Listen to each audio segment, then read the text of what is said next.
Ang mabuting balita ng Panginoon, ayon kay San Lucas.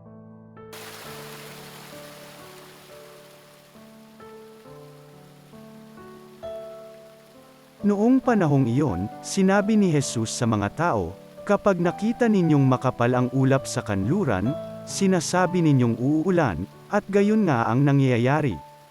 At kung umihip ang hanging timog ay sinasabi ninyong iinit, at nagkakagayon nga. Mga mapagpaimbabaw, marunong kayong bumasa ng palatandaan sa lupa't sa langit, bakit hindi ninyo mabasa ang mga tanda ng kasalukuyang panahon? Bakit hindi ninyo mapagpasyahan kung alin ang matuwid? Kapag isinakdal ka sa hukuman, makipag-ayos ka sa nagsakdal habang may panahon, baka kalad ka rin kanya sa hukuman, at ibigay ka ng hukom sa tanod, at ibilanggo ka naman nito. Sinasabi ko sa iyo, hindi ka makalalabas doon hanggat hindi mo nababayaran ang kahuli-hulihang sentimo." Ang mabuting balita ng Panginoon.